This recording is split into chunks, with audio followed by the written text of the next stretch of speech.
Hi, my call to action plan is about disproportionate representation of culturally and linguistically diverse students in special education. We're going to begin by discussing the IDEA Act, this act entitled All Individuals with Disabilities to Free Appropriate Public Education. This act also states that children are not to be identified as disabled because of poor achievement due to environmental disadvantage or ethnic, linguistic, or racial difference, and we'll discuss that further within this presentation today. Disproportionate representation oftentimes is the overrepresentation of students of color in special education. Students of color, this includes Black and African American, Hispanic and Latino, American Indian, Alaskan Native, but it can also include the underrepresentation of students in these. Today, we're just going to talk about overrepresentation of these students within special education classes. Most students who are affected by disproportionality in special education end up being low-income students, and they are more often identified in subjective disability categories, including emotional disability and intellectual disability, and oftentimes they're placed in separate classrooms, whereas their white counterparts will spend more than 80% of their day in a general education classroom. As you can see in the graphic below, that 55% versus that 33% of students. In Colorado, the way that we categorize disproportionality of students of color, of students in special education, is through a risk ratio. So as you can see, in Colorado, students of African American descent were 2.2 times more likely to be identified with intellectual disability compared to their non-Black peers. These are taken every 6 months and combined over 3 years. In Colorado, there is a total enrollment for this past 2024-2025 school year of 880,000 students.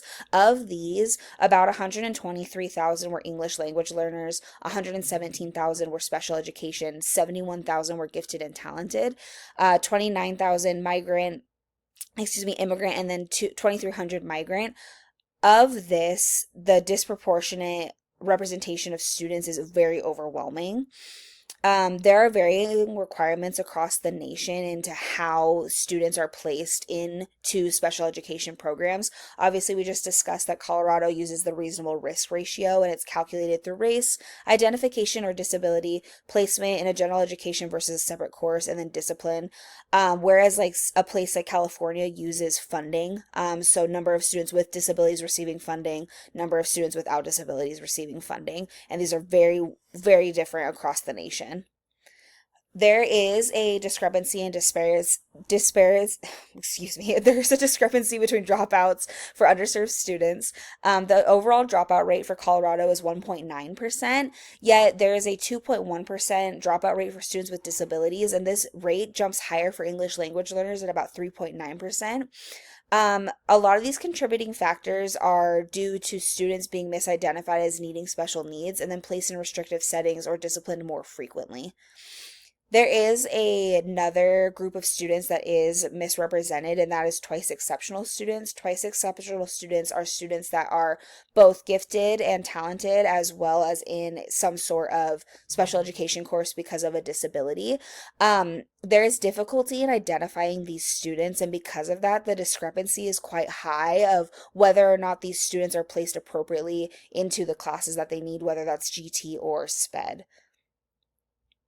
The biggest indicator for students is early intervention, and oftentimes, unfortunately, these students of culturally and linguistically diverse backgrounds do not get the early intervention that they need.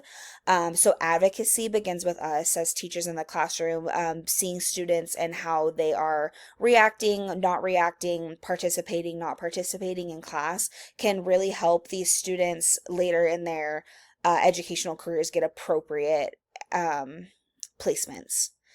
Our job as teachers is to be that advocate and that voice for the voiceless. Oftentimes, students are stigmatized, or they are profiled, or they are seen as other when they just need extra support and extra help. And this disproportionality really comes from biases as teachers. And in order to stop that, us as teachers need to be those advocates for our students. Thank you.